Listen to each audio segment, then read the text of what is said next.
9, 8, 7, 6, 5, 4, 3, 2, 1, 0.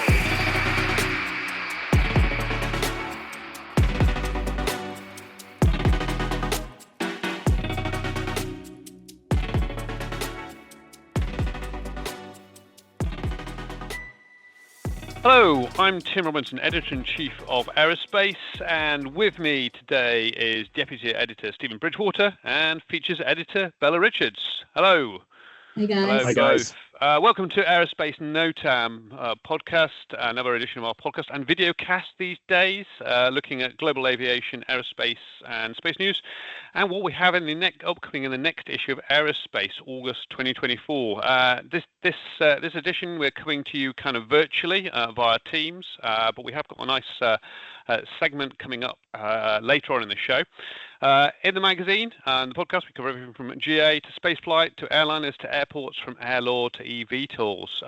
So it's been a bit of a busy month, hasn't it, folks? I mean, we're now recording this at the end of July, early August, and where have we been in the past month? Farnborough. Yeah, we had a little bit of a day out at Farnborough, or a week out, really, wasn't it? A week out. It's like a Disneyland with planes, isn't it? And lots of walking.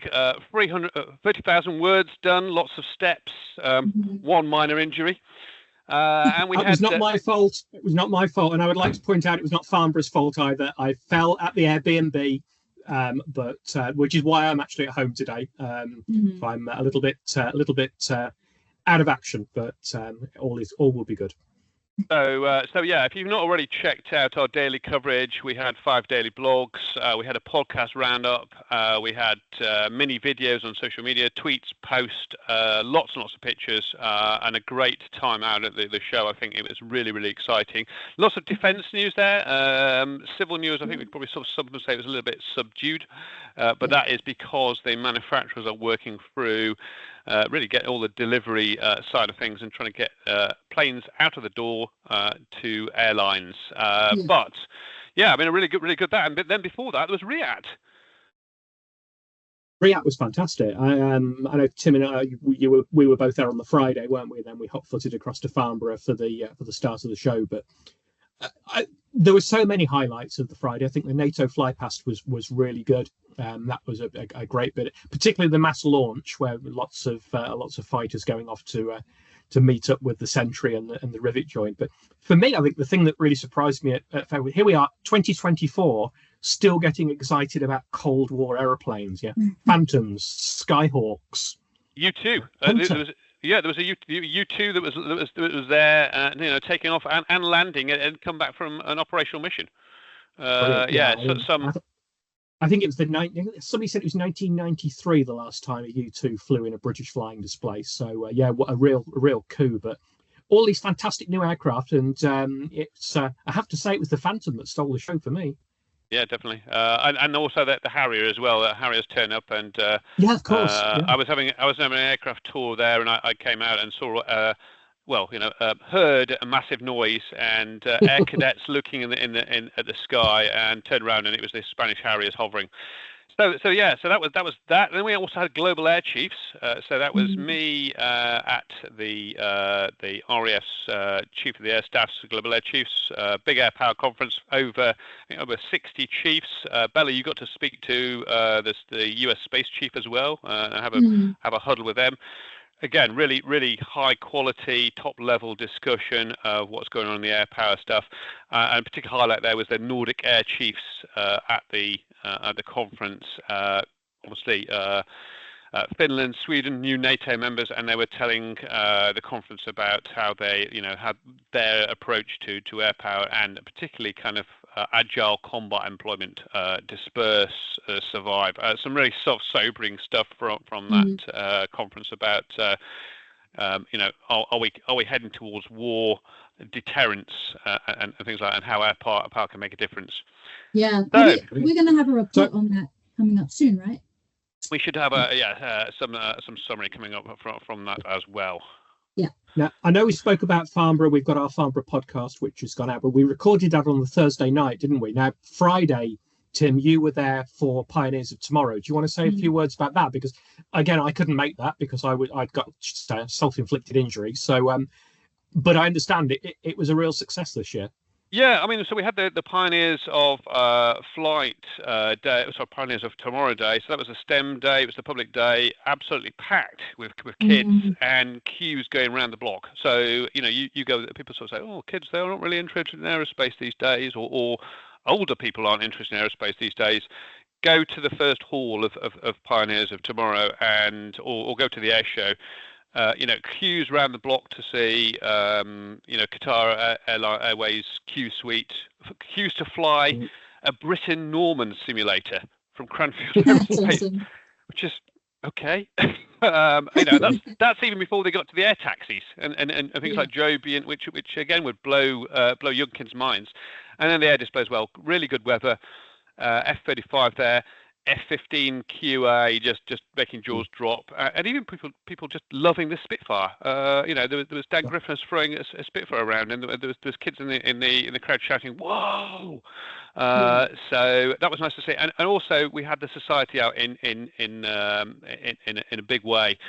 So we had our careers department giving one-to-one careers advice. There was a careers hub.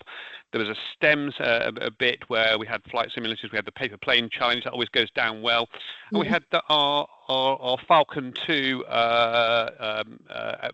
simulator for disabled pilots also down there on display as well. So really good turnout, and it was just great to see so many people, young and old, on that day going around and enjoying an air show. This is what it's all about. Yeah, it's so encouraging. Fantastic. So Right. Yeah, you're right. So, it is really encouraging. You're right. So, what have we got in the news? What's been happening outside of air shows and global air chiefs and RIAT? What's else been going on? Shall I start off? Yeah, you start. So it's been a busy month for Boeing. Anyone following what's happening with Boeing? Where do you start really from the aftermath of safety lapses? Criminal charges going on. No aircraft, no civil aircraft that was brought to Farnborough. Starliner that's still docked to the space station there. Biggest news, I think, as we go to press is there is a new CEO has been named. So Dave Calhoun is stepping down. He already announced that, and its successor is Robert Kelly Ottberg, who's a former mechanical engineer, ex-CEO of Rockwell Collins. So he's an outsider from Boeing, but the general response has been pretty positive, I must say. And the fact he's an engineer, I think, has kind of given people a bit of confidence. And he's also said he wants to be based in Seattle, close to where the action happens, and that is something that people have been kind of asking for. You know, are you going to move the HQ back to Seattle? Are you going to on top of that? That's been one of the kind of gripes. So the fact he wants to be close to you know, the main engineers, the civil side of the business is I think very, very encouraging in turning things around, getting on top of things, and projecting that confidence and that you know, sense of, I don't know, purpose, I suppose, and focus to be near where things are happening. So I think that's, you know, it'd be interesting as well to see. He takes over on I think the 8th of August. So it'll be interesting to see what happens from that. But I think that's from early reports anyway. I think that's a pretty positive move. Yeah, I think that's a good move to make it someone who has a history in engineering, reminding people that, you know, they care about how aircraft is built, and I'm sure there's a lot more involved in choosing a new CEO, but even just the fact that it's a background in engineering, I think will instill hopefully some more confidence with how leadership will be run in the future. I think it's what a lot of people have been calling for, isn't it? Less of the bean counters in charge and more of the engineers in charge. Yeah, exactly. Yeah. Steve, what have you caught your eye this month? I'm actually going to go back to RIAT. I know we said we're going to move away from shows. Excuse me. But one of the debutantes at this year's Royal International Air 2 was actually a light aircraft. And you knew that was going to come with me, didn't you? But So Dr. Bill Brooks, very famous British aircraft designer, designed something like 17 different aircraft types now, including some of the market-leading microlights, is the CTO at Skyfly, and they unveiled their AX eVTOL at RIAT. And now this is not a flying taxi. This is not the that type of advanced air mobility. This is a recreational vehicle. So 2 seats, 4 tilting rotors, all British designed, all British built, and about to start flight testing. So I spoke to Bill in quite in depth at RIAT, and they're looking to start flight testing at both ends of the envelope, both hover testing and also flying it in the conventional sense, so taking off and landing as a conventional aircraft. So it's a really smart looking device, and the numbers seem to add up with it. So I think that's interesting. But the thing that struck me with the news this month, they're actually, we're very quick to bemoan the lack of British ingenuity and aviation development. There are 3 new aircraft in our news pages this month. We've got Vertical have flown the second version of their VX4. And then the Light Aircraft Company have flown the Bobcat, which is their latest 600-kilo microlight. So its fixed wing looks like an aeroplane, but it falls under the microlight 600-kilo category. So 3 brand new British aircraft, either recently flown or about to flown. So I think that's really positive news. Yeah, definitely. Yeah, and VX4 obviously, on the sidelines of the show as well. So Vertical was saying that they think they're aiming for a global first in the first piloted transition from hover to forward flight for an aircraft of this complexity by the end of the year. So watch this space. Bella, what have you got for us? Yeah, I couldn't go on this podcast without mentioning the Ariane 6 launch. I know it's almost about a month old now, but I guess things are still developing, so definitely still relevant. So I'm sure but if you've been hiding under a rock for the last month, Europe's Ariane 6 finally launched on the 9th of July. And despite several news outlets kind of overlooking that it was mostly a successful launch, I'm going to press that it was really a successful launch. And only really right at the end, there was a so-called failure with the upper stage. But essentially, everything went as planned. The launch was successful. Boosters separated successfully. Upper stage successfully pushed Ariane into an elliptical orbit. The Vinci engine successfully completed the first ignitions of the new auxiliary power unit. Almost most importantly, 8 payloads were successfully deployed. Oh my gosh, take a shot every time I say successfully. But nominal. Nominal. Everything's nominal. Nominal. That's right. That's a good word. No, but obviously there was an anomaly that came right at the end. So if you're not aware of what kind of happened, the rocket's upper stage was testing the behavior of the new APU, so the auxiliary power unit, which gives the vehicle the ability to kind of reignite in orbit, among many other things. And so this third boost would have pushed the upper stage into a re-entry orbit to safely burn up in the Earth's atmosphere, which would have kind of gone in line with ESA's, zero debris ambitions. But it wasn't able to be completed due to the aborted reignition. Now, this is still under investigation. ESA actually published an update yesterday, and there were no more details about it. It's still under investigation, but it still looks like the Ariane 6 launch number 2 is still on track for the end of the year, so that's good. But ultimately, ESA even said, just despite this kind of last minute failure, I guess, the rocket was able to still complete its backup mode function and kind of prove that even in a worst case scenario, it was still able to perform nominally and not add any more debris, because the launcher didn't release the 2 re-entry capsules on board to kind of prevent any more debris or explosions. So yeah, I'm so glad finally I can say that Ariane 6 launched, because I feel like it has been so many years. But yeah, so I think ultimately it's really exciting, and hopefully we do see a second launch this year, and they can kind of figure out those issues that they had with this first launch. But it makes sense. It was a technical demonstrator to even demonstrate this new technology. So there's bound to be issues, just like any first launch. I think people need to remember it's it's the first one. The success rate is actually a lot lower than people expect. So, yeah. So Fantastic. just for clarification, it was a success, was it? Yes, in my Yeah. Okay. Yeah. if you haven't heard that word enough, yes. So back to defence again. So one of the things that was on the sidelines of global air chiefs and also being talked about at Farnborough was what's happening with Enad in the US. Now this was kind of back in June. There was some sort of doubts raised about the US future fighter. This is supposed to replace F-22, next generation air dominance. It's already been cast or reprofiled, if you like, from something called the penetrating something. I'll have to check that. But that penetrating fighter, and now it seems that they're backing away from it. They're still saying that there's decision to be made. There was some sort of rumours going around that it might actually get cancelled. Now the request for proposals are already out. They were supposed to give the contract out this year. It was to be between Lockheed Martin and Boeing, and talking to people on the sidelines, really senior heads at global air chiefs, and they're as baffled as we are.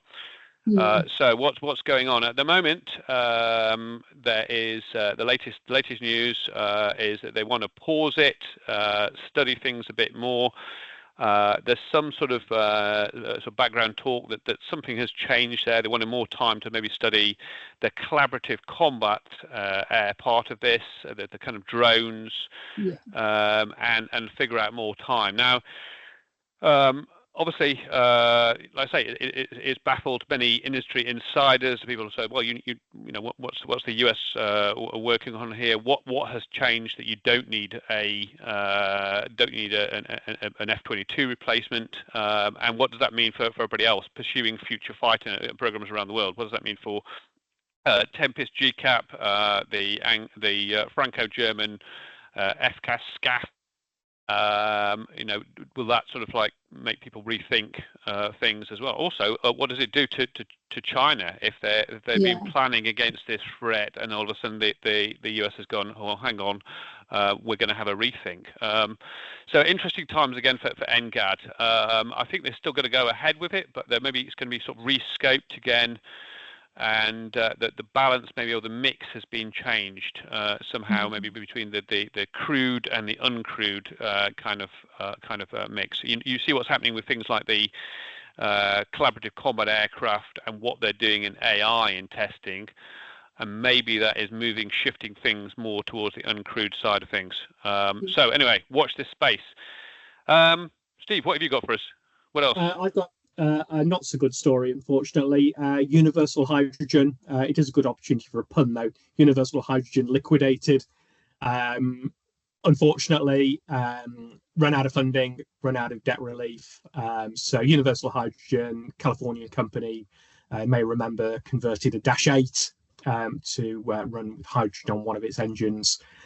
Sadly now run out of funding. Spoke to some of the other organisations in similar field at Farnborough, and although it's very, very sad news, they don't think it's necessarily going to have a knock-on effect for everybody else in the industry. They still believe the idea is sound, and if anything, it gives the opportunity for some of the bright minds that were working Universal Hydrogen to be poached, for want of a phrase, to come and work for some of the other organisations that are working in this field. So yeah, sad news, but hopefully a positive outcome.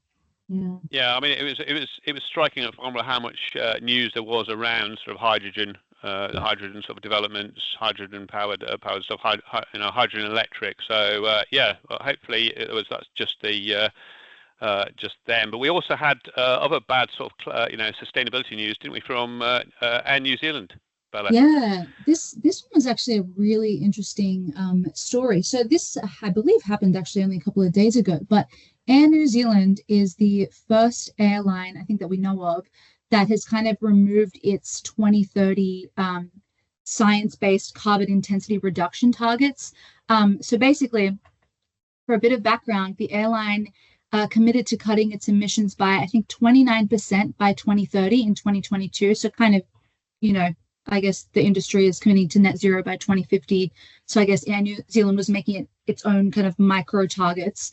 And in a press release a few days ago, the company basically said many of the levers needed to meet this target, such as the availability of new aircraft, such as ones with a lower carbon footprint, or the affordability and availability of alternate jet fuels such as SAF, and global and domestic regulatory support are outside of the airline's control and have remained challenging. So basically, the company said that there's been evidence that there will be a major delay to its fleet renewal plan, which I think everyone can imagine is probably from supply chain issues, delivery schedule changes, and then obviously its desire to use SAF or hydrogen or whatever. I think they're looking at SAF. I was looking at stuff that they've done previously. There's just no availability for it. And so I believe the company has, several aircraft on order, Airbus A321neos,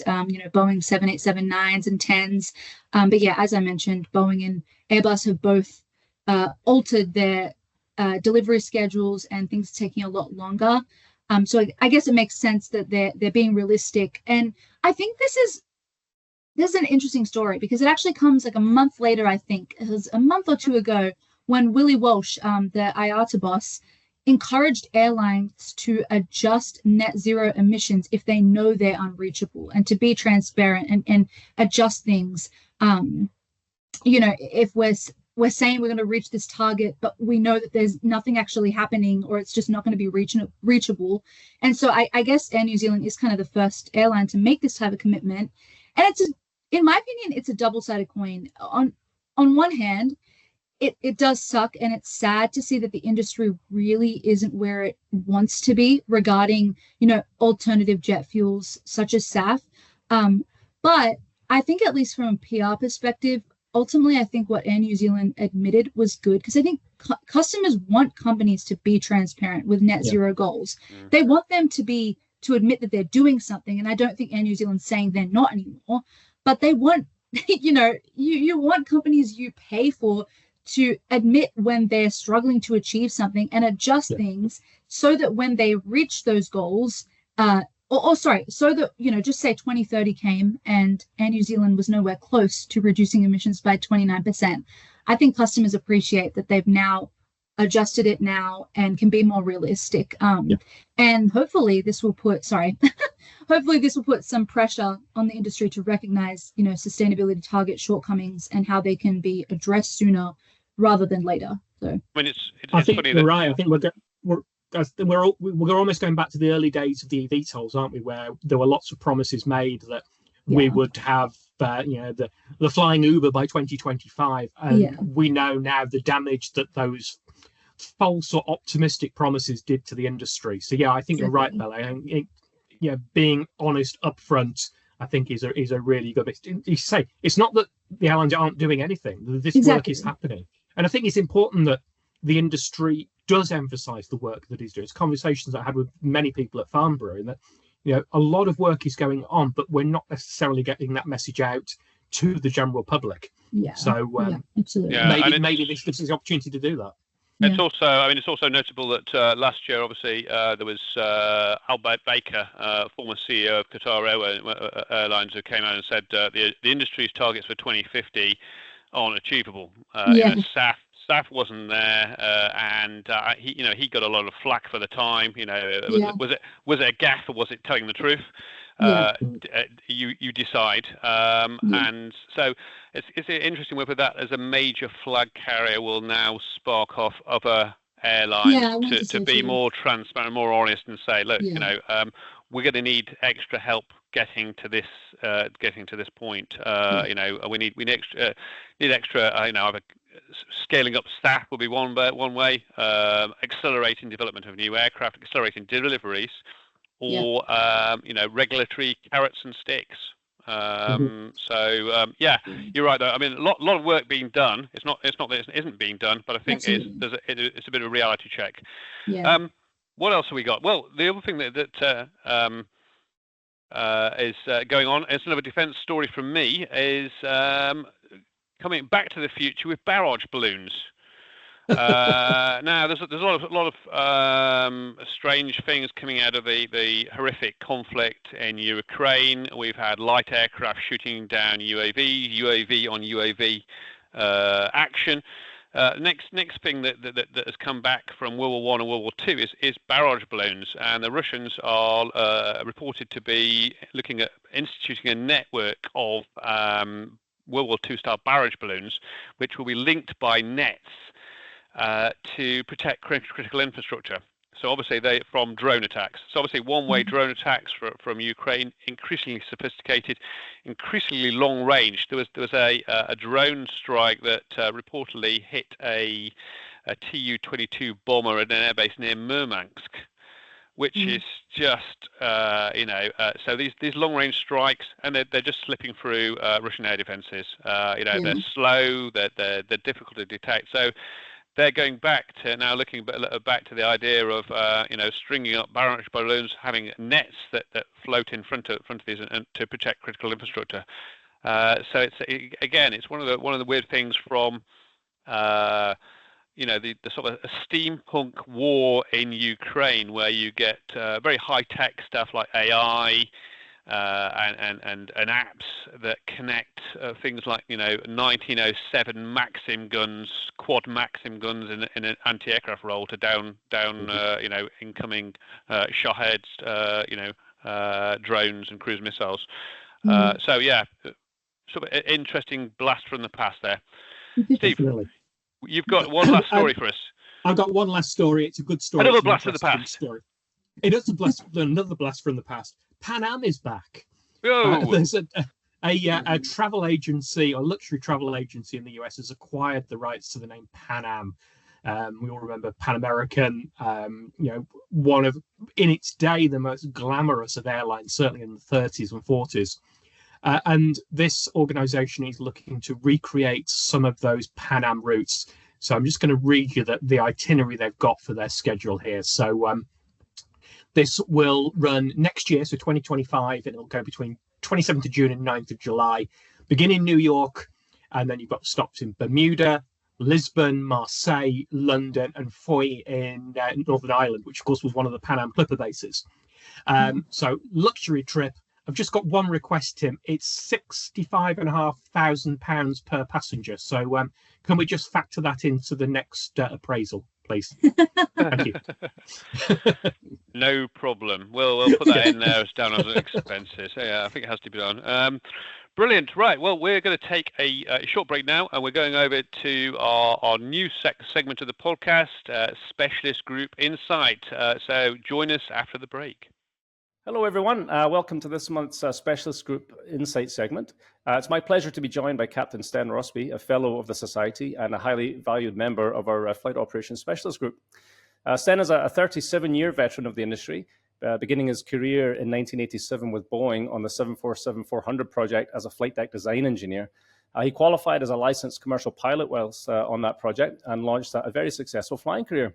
In the early 90s, Stan joined Cargolux in Luxembourg, going on to hold various training and management positions, ultimately ending up as the deputy head of flight operations.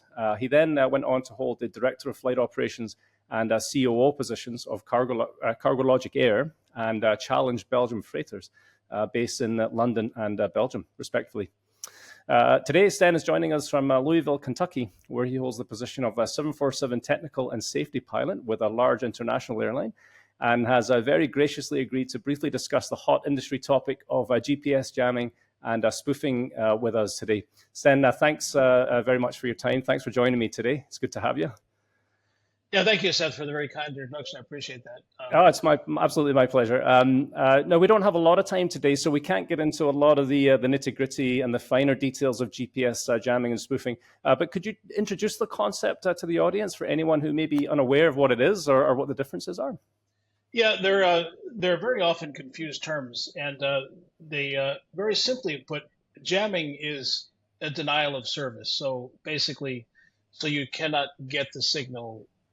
So a truck driver may actually jam GPS signals so that his employer cannot track where he is. Oh, yeah. And that has expanded to a large scale where the jamming of GPS signals, especially in conflict zones, so that weapons cannot use the GPS signal for accuracy. So jamming really, you can say technologically, jamming is very easy and widespread, but very easy to detect. Spoofing, on the other hand, is a very hard technology because you have to produce a signal which is valid to the GPS receiver.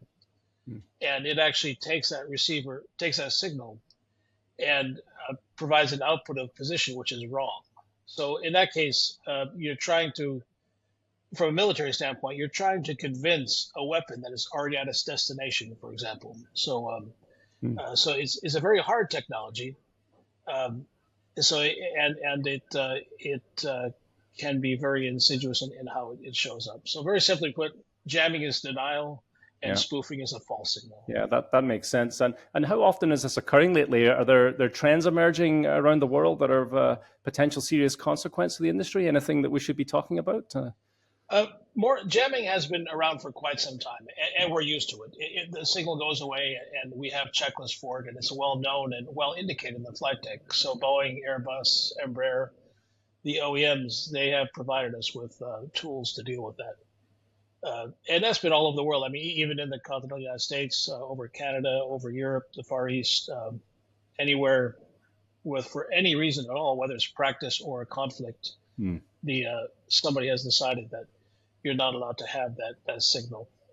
Spoofing, because it's very difficult, spoofing is really a new phenomenon from a widespread standpoint.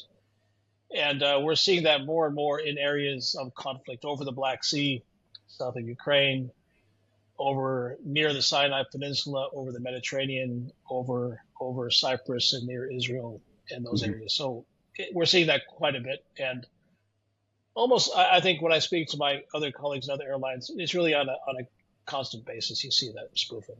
Yeah, that makes sense. And how easy is it to obtain some of these tools to jam or spoof a GPS receiver's position? You mentioned earlier truckers and things like that. Can you go on Amazon and buy a GPS jammer, or are they a little bit more complicated to come by? Can you build one at home? Sadly, you can actually get a jammer quite easily. And there's a famous case of a truck driver who forgot to turn off his spoofer when he parked his car at Newark Airport. And he managed to jam the whole GPS for the Newark Airport. But luckily, those things are very easy to track as well. So he was tracked down very quickly, and it's quite a serious crime to do that. So even though sadly you can get a jammer, please don't do it. Yeah.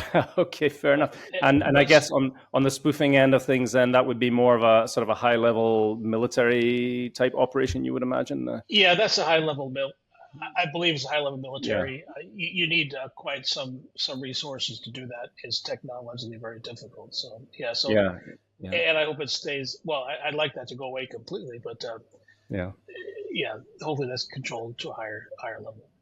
Are you aware, is there anything being done right now to mitigate these threats? I think some of the OEMs are working on checklists and things like that, if I'm not mistaken.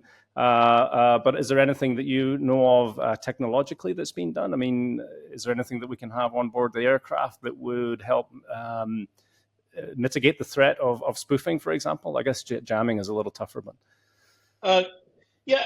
actually, jamming is quite easy to see, and we have procedures for that, and our crews are quite used to dealing with that, and that's almost here it comes again, and we deal with it and carry on, and it doesn't really affect the safety of flight at all. On the other hand, spoofing, we have crew procedures, but there's no direct indication of spoofing, so you have to infer that you're being spoofed. So our crews, I'm actually quite proud of our crews and the industry because we're dealing with it quite well, I think. And it shows how you have a team of two pilots who are really working together, identifying a problem and working out a solution. So I'm really, really, really proud of our crews. They've done a great job. That's excellent. And the OEMs, they're kind of catching up to the crews. They're kind of taking what's being learned by our crews and helping us apply that in a more formalized manner. And we go through, we're working on that, and we're learning more and more about how each airplane reacts differently. So we're learning how the airplanes react. Now, of course, in the long term, there are technological solutions to this. So so there'll be new GPS receivers which are more more spoof proof or spoof resistant, depending on how you want. If you want a rain resistant or rain proof jacket. And one of the to digress slightly, our nav solution is, and the flight management computer is actually quite good at dealing with spoof GPSs. So it will recognize from the inertial navigation system that there's something wrong with the signal. Oh yeah. And it'll actually kick the GPS position signal out. We have, from a special standpoint, you'll recognize the term EGPWS, the Enhanced Ground Proximity System. Right. And that uses a GPS position, geometric position, along with a terrain database. And that box is much more simple. It takes a GPS signal in and works with it. So we have had some false ground proximity warning alerts, and those are the ones we're trying to deal with the most. And technologically, we're going to get hopefully new GPS receivers and an updated ground proximity warning system that can deal with the effects of the spoof GPS. However, we still have the reactive ground proximity system, and GPS does not affect that. So we still have a robust protection. So reactive systems would always be reliable, irrespective of jamming or spoofing events. Exactly. Yeah. Irrespective. Yeah. Excellent. Well, with all of that in mind, then, would you have any advice to offer pilots or safety departments or flight ops departments around the world that might be new to the topic, or I'd be surprised if they're new to the topic now, but maybe struggling to get to grips with its operational impacts, or anything along those lines? Anything that you could pass on that you would suggest to them? Well, there's lots of stuff on the internet, obviously, but you have to be very careful what you read, because every airplane reacts differently. And every part of the world has different rules as well. First of all, as a pilot, take advantage of your reporting system. I mean, your safety department needs to know about these things, so report it to ADC, report it to your safety department. Talking about safety departments, I'm really proud of how this industry has come together, in the sense that we have had Boeing, Airbus, and other OEMs. We have regular calls with them and sharing experience and looking at what we can do to improve the airplanes. And just off on the side, several large airlines have just come together, and we're having discussions which started off informally and have become more formal. So we put aside our commercial. Yeah, we compete commercially, obviously, but on the safety side, we're really working together well. So I would say, as a safety department or ops department, if you're not working with your peer airlines, please do so. And maybe we'll meet along the way at one of the meetings, because, after 37 years in this industry, I really love it. It's because we're working together to keep it safe. So I'm really happy about that. So reach out, communicate, and work together. That's great. So it sounds like collaboration and trend monitoring and so on and so forth is a big part of the solution here in the short term, anyway. For sure. And even our Royal Aeronautical Society Flight Ops Group. I mean, the discussion we're having now. I made a presentation a few months ago to our smaller group of what was happening. So no, it's horrible that it's happening, but it brings out, I think, the best in our industry. Stan, that's fantastic. Thank you very much again for joining me today, and thank you very much for your contribution to the industry and the Flight Operations Group as well. So thanks again, and have a great day. Thanks. I'm honored to be here. Thank you. And now, welcome back. Well, that was a great discussion on GPS jamming and spoofing, and that's a growing concern with airlines these days. I mean, it used to be something that you'd get briefed about by military operators, talking about sort of precision weapons, about how they were having to build in counter GPS jamming stuff, but now it's getting more widespread, more of an issue for airlines. And one of the things that struck me at Farnborough, there was a couple of companies there that talking to about sort of alternative navigation methods, fallback. So We've got quantum navigation. There was a test there involving the Kinetic 146 of a flight tested actual quantum navigation, and also inertial navigation. So you can now use machine learning to basically model how an aircraft flies in the air, and you can now basically get a mobile phone style, motion sensor or an inertial, measurement unit that goes in really cheap stuff, and make it super accurate. And this can actually be a really good sort of backup thing, or you can put it into super cheap drones, for example, that I used in Ukraine, and make them kind of GPS jamming resistant. But a real problem there for airlines, especially the spoofing bit, which that is a real worry, isn't it? So, what else? Moving to the August 2024 issue, what have we got in this issue? Who wants to kick off? Ladies first. Do you want me to? Yeah, you go first. Okay, cool. Yeah. So the first article, Made in India, is one of our regular contributors, Neelam Matthews, kind of looks at the surge of indigenous-made defense tech in India, between the startups to the major primes, kind of all across the aerospace industry. And it's basically like a roundup article looking at what are these companies doing, this Indian-made tech, as the nation is really focusing on, made in India. Where's India exporting to, and what other nations are interested in working with India. So it's a really great article if you're just looking at what India is doing. And it was, a lot of it was news to me, because I think India is just one of the nations I don't write about as much.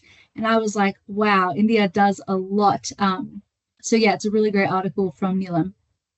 Brilliant. So the other one we've got, and some fantastic photos to go with this, is something on the Night Stalkers and US Special Operations Command. So Andrew White was out there at the big US Special Forces convention, I suppose you'd call it, exhibition in Florida. Happens every year. And what they're doing in kind of rotary and fixed wing stuff there. So big news for them is that the future, advanced reconnaissance aircraft, FARA, that has been cancelled. That's the US. It would be the US Army's new Scout attack there, and that was supposed to be coming to replace their Little Birds. So they're stuck with their Little Birds a little bit longer. There's other things on the horizon. For example, at Farmer, I got up close with the Bell V280 Valor. Had a good look at that. That is a big thing it looks a big thing, and it looks a monster in the Bell Chalet, but it does actually fit into 8 of them do fit into a football field. You just have to think of it as if you think how a Black Hawk would go into there, you turn it on its side, as if to look at it that way, and it fits into the same space. And it hasn't got a tail rotor. So getting into sort of small places, you're not going to worry about the tail rotor as much as well. So that's one of the things that's coming to the sort of like the Night Stalkers, US Army 160th SAW, as well as more revolutionary stuff like DARPA Sprint, which is really ambitious project to basically get a kind of almost a jet propelled VTOL, rapid insertion, kind of a vehicle aircraft for these long range kind of long distance and high speed operations that they're looking at in Indo-Pacific.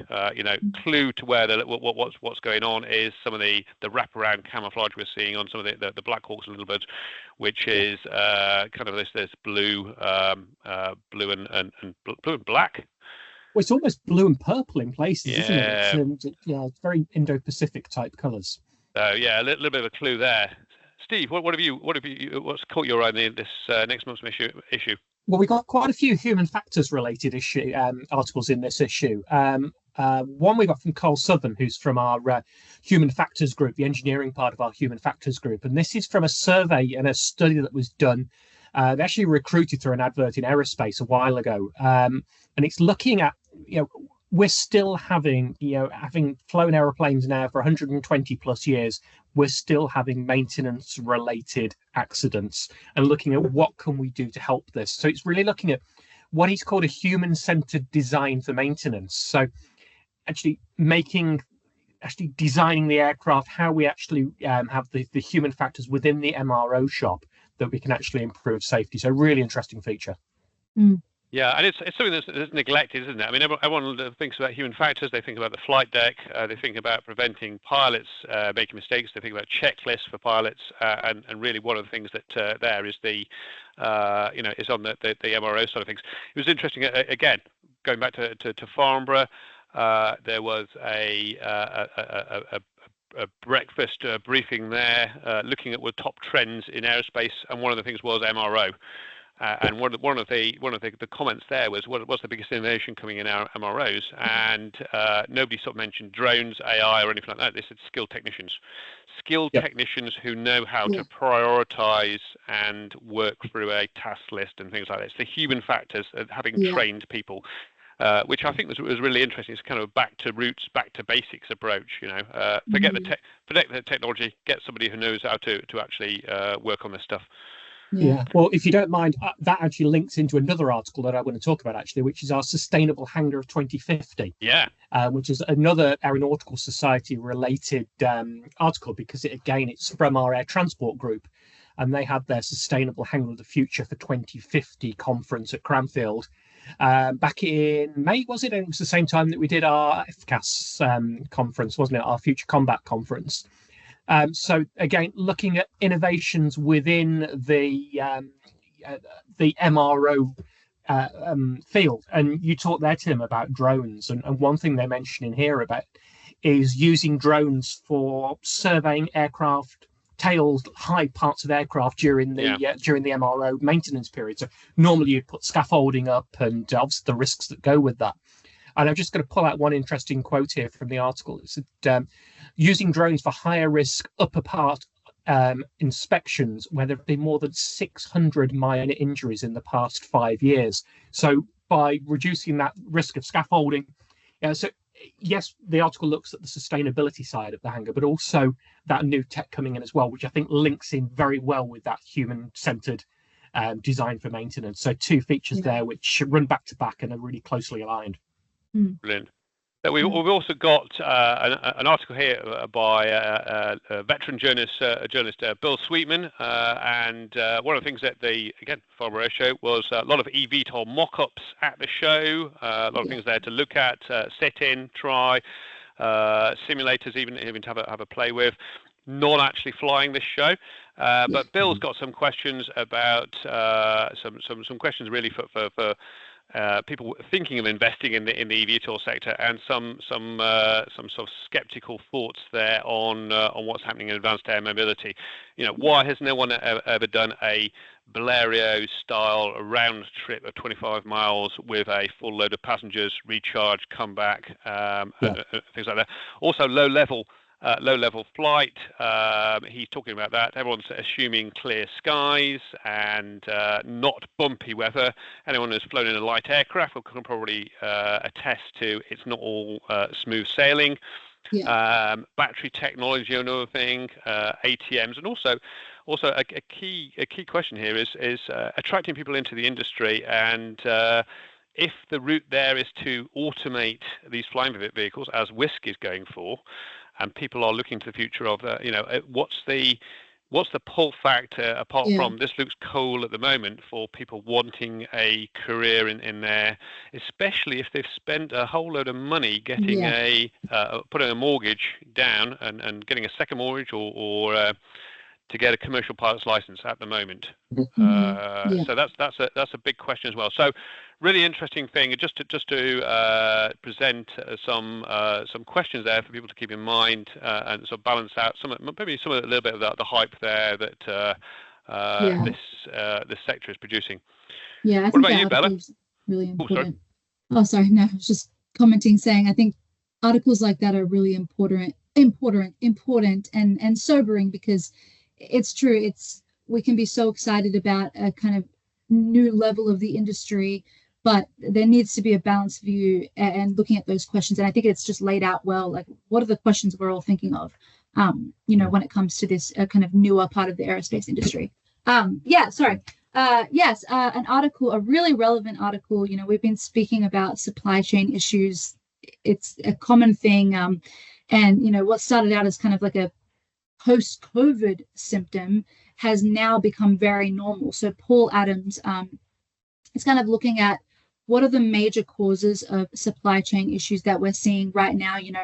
One major one I can think of is, engine manufacturers having a lot of issues in the past year, and kind of where even the supply chain disruptions have stemmed from. And it's not just recent issues. It goes a lot further back into, globalization, how, the Airbus Boeing duopoly will be impacted by these supply chain issues. But also, I think a really great part of this article is looking at what are the opportunities. We've got an issue, we've got everything going on with Airbus and Boeing and beyond that, but what are the opportunities here? Maybe other players can emerge during this time, or even the opportunities of focusing on innovation and staying open to new ideas, amid kind of this issue. So yeah, it's a really great article on an issue we talk about a lot, but kind of condensed in where it comes from and where it's heading. Just adding to that, I mean, again, bringing in something from Farnborough. So I was at an Airbus pre-Farnborough Air Show, a briefing just on the eve of the air show, and we had Gilliam Fury there, and also the heads of commercial and defence sectors. And one of the things that they were saying about there was the supply chain stuff. It's not even the widget people, the people making the small parts where the problem is.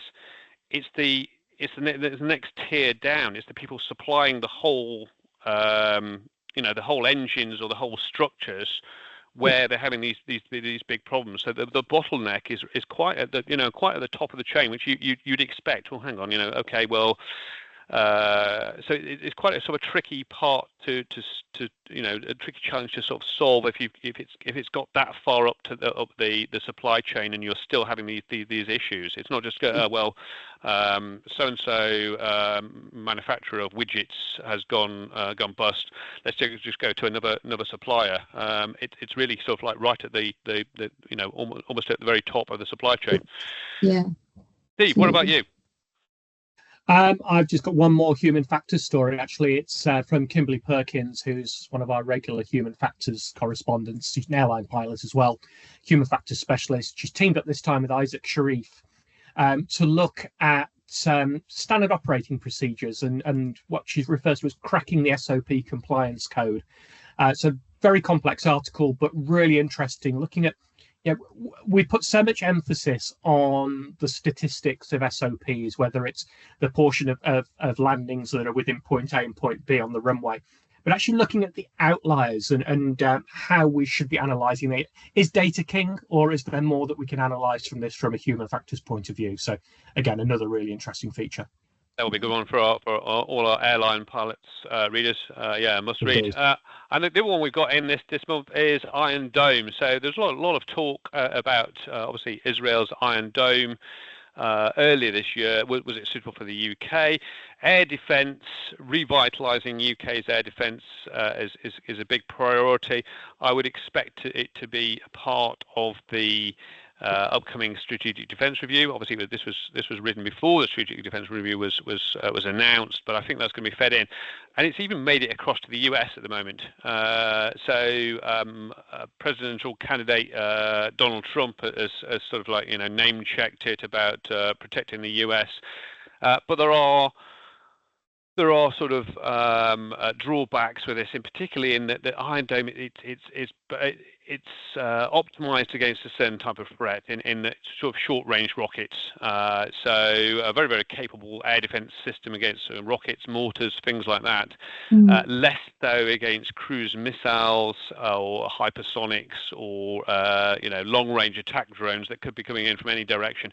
And if you've got a long lot of area to cover, this is the thing. Israel is very, very small. It's tiny, and this thing is optimized against short-range rockets coming in from a known direction. Protecting somewhere like the like the UK or even the US with such a system, that probably needs for kind of a different thinking. But it will be a sort of like a priority. So this is an interesting article on air defense and what are the options. Yeah. Yeah. And then we've also got Afterburner, haven't we, Bella? What's in Afterburner this month?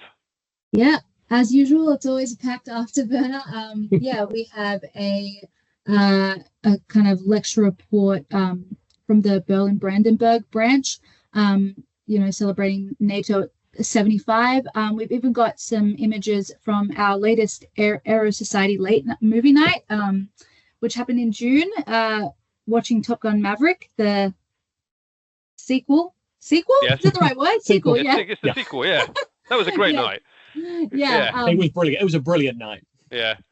I know. I wish I was there. I'm very jealous. Yeah, and then all our normal stuff. So book reviews, library editions, what's been added to the NAL, RAS Diary, new member spotlight, all that good stuff. So as usual, it's packed. And also brilliant to see. I mean, we want to, if you're a local branch or a division, send your news in to our features editor Bella Richards. Send pictures in, lecture reports, your events, any STEM outreach. But particularly, it was highly topical to get the Berlin-Brandenburg branch in with that NATO at 75 lecture from Sir Stuart Affer, given the recent announcements and the Anglo-German sort of like moves to improve defence security and cooperation there by the new government. I mean, couldn't have really been asked for better timing there somehow. We had no inside scoop on that, but I think it's just. Perfect alignment. Perfect alignment there of what the society's doing and how it's expanding. Also, what's going on in the world. Yeah. Right. So, upcoming events and shout-outs. What have we got? Well, we've got more international stuff happening. Washington branch are having a super high-powered panel, 24th August, Facts and Myths of Aviation Safety. A couple of ex-FAA administrators in there to make for a top-level panel. So that's happening in the US in 20th of August. Otherwise, we've got a quiet summer until September. We've got the RAS Air Law Summer Reception, 4th of September. We've got the RAS Young Professionals Conference, 13th of September. We've got the Amy Johnson Lecture, 19th of September, with Nicola Rosie Stevenson, a former Tornado navigator. A great lecture which is at RSHQ, 26th of September, on Westland's secret projects. That's all about how the boffins at Yeovil were developing stealth helicopter concepts in the 80s. And we've got Design Build Fly conference, 15th, 16th of October. So yeah, I mean that should be a really good conference, shouldn't it, Steve? Kind of gathering all the people there. Absolutely, and we spoke earlier in the podcast about the Skyfly Axe, and Bill Brooks is going to be one of the key speakers at that conference. And as I said at the time, Bill's designed 17 aircraft. In fact, his latest is not actually the Axe. He actually spoke to me at RIAT about his Skycycle, which he has created, which is an electric-powered tricycle, which he can drive to the airfield and then unfold a flex wing over the top like a microlight. Wow. And that falls under what's called in the UK SSDR, so single seat deregulated. So you don't need a license for that. You can build it yourself and fly it. So surely the epitome of design, build, fly. Wow. Okay. Well, so we're definitely looking forward to that. Design Build Fly conference bookings are now open. So check our social media, check the Facebook, check the LinkedIn. Check the X and sign up now. I think that's going to be a major kind of conference sponsored by Airbus. Moving on then, what have we been watching, reading, playing? Anyone want to start? Well, it's been a busy month, so I haven't had a lot of downtime, but I'm going to mention something that I'm hoping to watch. And hopefully by next month I will have actually watched it and can give you a We'll hold you to this. Yeah, you really should. No, I don't know if you guys have watched it yet, but the Blue Angels Oh kind of yeah. docu-series thing on Yes. Prime. Yes. I really want to watch it because I don't know a lot. That's something I haven't delved into much about the Blue Angels or what kind of any display team like that. I don't know much about it, so I think it kind of follows the newest class of the Navy and Marine Corps Flight Squadron, and then looking at the veterans on the team who are taking their final flights this year. So I'm really excited because, yeah, as I said, I don't know much about it, and I believe it's produced by we're talking about this, Steve, Glenn Powell, who's Glenn Powell, and also K2, so Kevin LaRosa II, who was the cinematographer from both Devotion and Top Gun Maverick. So I haven't seen it either, Bella. So maybe we should all get together in the office and watch it. Because I think it's streamed, isn't it? So maybe that should be an after work one night. Because I think that if the clips that I've seen of the cinematography is good, and it looks like the same sort of quality that we got with Devotion and anything that's got K2 in, really. So look forward to that. Really good filmmaking. I can recommend it. It's I think they use the same sort of camera setups that they got for Top Gun Maverick, and it's jaw-dropping stuff. What about you, Steve? Well, I've mostly been polishing my new trophy, which I was that subtle enough. Was that subtle enough? Yeah. Winner, the Aerospace Media Awards just prior to Farnborough, so.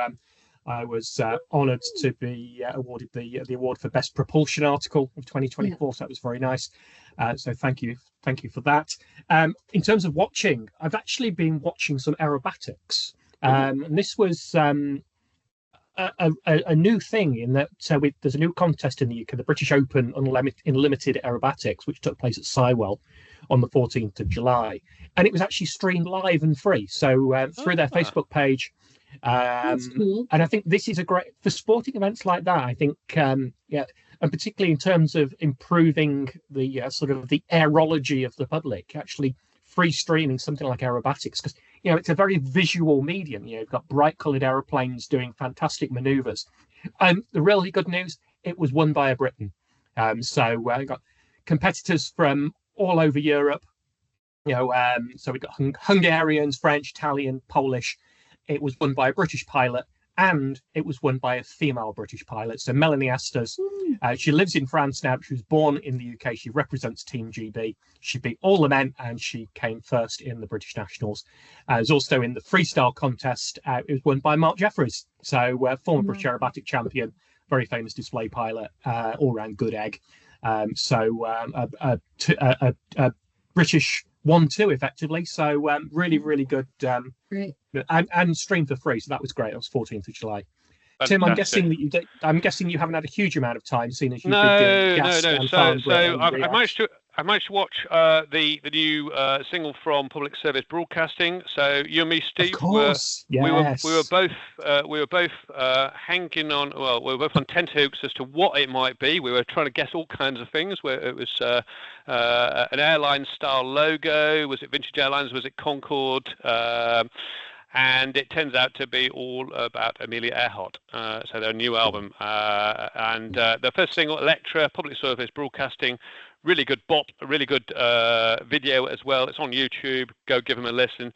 Next one coming out as we speak, isn't it? I think the next single is out on the 2nd of August. Yeah, so by the time this is out, you will be able to listen to that. For those that don't know, Public Service Broadcasting band been around for about 10 years now. I first got into them because they had a song called Spitfire. Yep. And so their first album was all sort of make do and men, when war should come kind of public service broadcasting stuff. Then they did a famous album, The Race for Space. So they're on about their 5th album now.